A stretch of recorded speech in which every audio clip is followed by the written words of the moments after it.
Hello, world. It's me again, J. Paul, from the window to the wall. You know what it is. Here with another one, man. A very inspirational young man. I'm talking about the founder and CEO of Verendus Comics. He's also an author. Here to discuss his latest publication, Instant, Chapter 1, Blink of an Eye. One in which he's also the star character. This is going to be real interesting. I'm here with none other, Mr. Absalon White Jr. Let's get it. Absalon White Jr., how are you, big brother? Wonderful, wonderful. Thanks for asking. All right, man, let's jump into it, man. Instant, Chapter 1, Blink of an Eye. Out right now. Are also the founder and CEO of Verendus Comics. That is correct. Verendus Comics, man. Yeah. Tell us all about it. So Verendus, I started it back in 2020. It was during the pandemic, the shutdown, and I didn't have a lot of time I had nothing but time actually to really just work on Instant, and I knew that I wanted to publish Instant shortly after, and so I started going hard on the writing and the story of Instant, and I knew that I wanted a publishing company to publish Instant through. So I founded Verendus Comics, and the name Verendus means awesome, awe-inspiring, and worthy of reverence. So I thought that's a nice meaning towards the company itself, my publishing company. You're not only the author, but the character itself is inspired by you yourself, the author. The character Instant, man. Tell us all about it. So in the story, I am Instant, and it was something that I thought was really cool to make myself the hero. When I started writing back in 2014, I initially wrote Instant, but he wasn't going to be me. He was just going to have a random alias or name or whatever. But shortly after, I decided, why not make Instant yourself?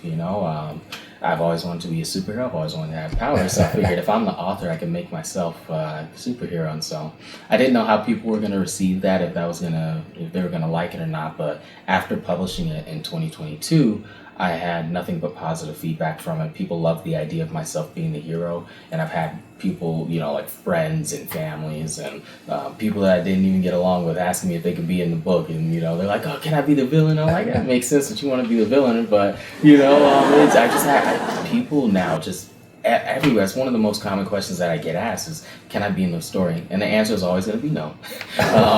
Just for obvious reasons, legalities. I feel it wouldn't fit with the story well. It'd kind of be a little odd. But that is a question that I get asked a lot: is, "Can I be in the story?" And the answer is still no. Well, man, one thing I can say, man, from looking at the cover, okay, you can't do what Peter Parker did. You can't do what the Hulk did. Okay, because this character actually looks like you. Yeah, this character looks just like me. Yeah. Hey, man, that's a cheat code, okay? Yeah, it's a cheat code. The differences between comics with illustration itself. In modern times, we see the fanfare of anime. Back in my day, we used to have what we call the funny paper or the Sunday comics. And we also have comic illustration like yours. So what's the difference between the three? So, comic books, anime were mangas, Japanese comics, the word for, Japanese comics. Japanese comics, manga, American comics are pretty much the same. A few differences are, of course, in Japan, they read from right to left, whereas we read from left to right. American comics have color, and manga does not. It's typically black and white. And the details and the drawings for most artists in manga are a lot more expressive, a lot more detailed than American comics. And then funny comics from your time, I think you're talking about like the Toon comics and stuff like that. There was a lot more simplistic drawings. I think those were also, depending on the story, were black and white too, right? The funny comics, or some of them were also colored too, or I think there was a bit of a mix of them. The black and white was before my time. I'm not that. Come on, man. You're not that old. But no. But there was always been a mix. Like to your point, in the manga area, like you said with the Chinese comics, Japanese some are comics. Color illustrations, others are in black and white. I think that's always been a thing, even in motion pictures and visuals. Black and white aesthetics as opposed to the color. I think those things are tools used to kind of add explanation to your expression. What is the reasoning behind coloring? I think, just to add a more expressive feel to, the story, it's a bit more captivating being able to see something in color. I think the reason that they don't do it in Japan really is more time and cost efficient, especially because a lot of manga artists are working pretty much day in and day out. So they pretty much don't have any day offs, and it's almost a 24/7 kind of ordeal for a lot of them, to the point where a lot of big name manga artists go through health issues during their middle age, and because it's very stressful on them. Some artists publish in Japan. They publish manga weekly, and then others publish monthly, and that could be very taxing. Even having a small team behind them to help out, maybe here and there with some of the the artwork or this or that, is still pretty taxing on them. So I think that not having color in manga probably saves them a little bit of time, saves them a little bit of money as well. Wow, man, that's something I never considered. Yeah. And I'm sure the audience may have never considered either the health factors of it, because I interviewed a guy last year who's an artist out of Dallas. Yeah. And I watched this guy on social media paint, and it looks very physical being an artist. So I can only imagine just being there, face down on a pad, painting, the detail involved. I'm sure it has to be somewhat strenuous on the body physically, the hands, the neck, the back. I can imagine the spinal aspects of it, as well as the visual. Yeah. So with you being so young, man, how long have you been honing in on your craft? So I started back in 2014 or 2015. I was 14 at the time, and so a little over a decade now. I've been, writing. I've been drawing. I didn't do the artwork for Instant, but all the designs are mine. And so I hired an artist to do it digitally, because I don't do digital work, but I can draw on paper. And so all the designs you see are mine, but the digital aspect, I hired AJ Cerezo to do the artwork, who I talked about in the past. Really great artist. Man, great, man. And speaking of which, you had a recent opportunity to visit an art institute. Yeah. Man, tell us all about that. And what was that experience like? And was it your first experience of that sort, being requested as an author? So yeah, it was kind of the first in the sense that it was a bit bigger. So the staff and teachers at the Arts Academy saw my interview on ABC. And so they mentioned to me that they were doing a fundraiser for the students to go out and fly out to DC to meet the president. And they wanted me to be that drawing factor for families to want to come out and buy tickets, to which the money of the tickets would go towards the students. And so they said, hey, we want you to be that drawing factor. We want you to be the guy that makes people want to come out and purchase these tickets, and families and kids and everything. And so I was like, I'm down with that. And Mrs. Common, who set the thing up from start to finish, she's amazing. She titled it or themed the event as Release Your Inner Superhero, because she knows that I'm Instant, and she wanted the kids to kind of get that aspect, for themselves, to be their own superhero and release their inner superhero. And so that was a fun event. And what was the response from the students? Right. So I remember arriving on campus. This is a very big campus. Mrs. Common told me in advance how big it was. I just didn't realize. So she told me that it was grades K through 8, and there were 100 students per grade. And so that was like 900 or upwards of 1,000 students. Whoa. And as soon as I arrived on the campus, I parked my car. Kids were letting out. And so there were hundreds of kids and students just releasing and getting picked up and everything. And I was like, oh man. So I kind of had this, bit of anxiety moment for about 10 minutes. I just sat there. I was like, oh my God. Like, the first thought that went through my mind was like, I don't have security. I don't have backup with me. There's a lot of kids here. Instant. They were all expecting me. And so I get out of the car after 10 minutes. I'm just sitting there like, what do I do? And I start to peek around the back of the car, and I'm like, do they see me? And I just kind of walk through, kind of like they won't notice me if I just walk through casually. And so I start to see kids kind of look, and they're pointing, and they're yanking on their mom. They're kind of pointing as I'm walking by, and I go through the main office, and there are 2 students who Mrs. Common who had signed to me as my assistants or my escorts throughout the day. And so they walked me from the main office to the classroom, and that walk was about a good 10 minutes. Like I said, the campus is huge. Like there are multiple buildings on the campus itself. And so going through the campus towards the cafeteria, I noticed that I could hear footsteps and stuff behind me. So I look back at like 5 kids, and they got their, the cameras and their flashlights on, they're recording. And then I keep on walking, and there's like 10 kids, and I hear them. I look back, there's more kids. And by the time I get to the cafeteria, there's like 40 kids or so behind me recording with their camera lights out. And I remember going through the cafeteria and up the steps going towards the classrooms. And there's like 10 or 15 more kids coming down at the same time. So I got like 40 kids behind me recording and 10 kids coming towards me. And they stop in their tracks, and their eyes get big, and they look at each other, and they're like, "Is that him?" And they're like, "That's him." As they start pulling out their cameras as well, and they start recording me, so I have to like go through this crowd of people. So now by the time I get to the classroom, it's like 50 or so students behind me, just recording me with their phones and their cameras out. And so that was a pretty fun experience, and a humbling experience for sure. Man, that's dope, man. That's dope, man. And hey, man, to whom much is given, much is required. And, man, not saying that as a fear factor, but just saying, young man, that I am definitely impressed. I'm also inspired by what you're doing, and I want to encourage you, man, to don't take that lightly. Because a lot of eyes are on you, and a lot of people are inspired by what you do, because that particular event, I'm sure you saw the enthusiasm from the youth, to meet someone like you who has the same interest. Yeah. So what was some of your some of the things you shared with the group? I just told them to chase after their dreams. I think that's super important. Mm-hmm. That's something that I had to learn to do kind of on my own. And, I chased after my dreams. It got hard.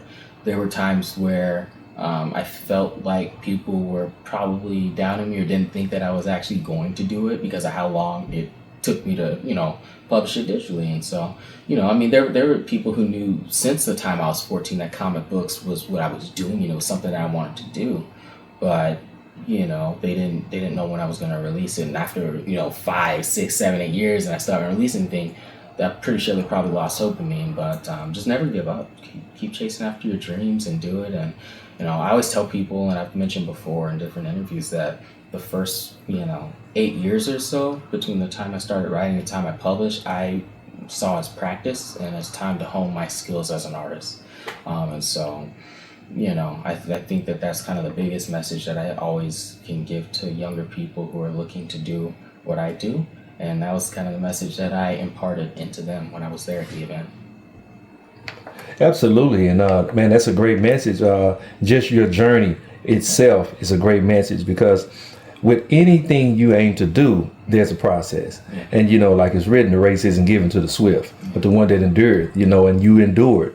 And man, congratulations and kudos to you on your first publication, Istant, Chapter 1, blink of an eye, the start of a series that everyone out there listening and viewing can get right now on Amazon, either digitally or get a hard copy. So be sure to go over to Amazon and support this young fella, because he put in the work and he's definitely deserving of the support.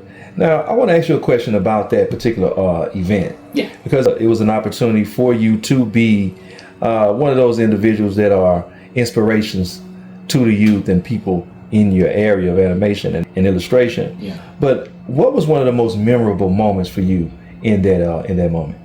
I think, just being able to autograph the posters, being able to take pictures with the families, those were very memorable moments. Receiving the fan art, there's some talented students, as you can imagine, being at an art academy, and they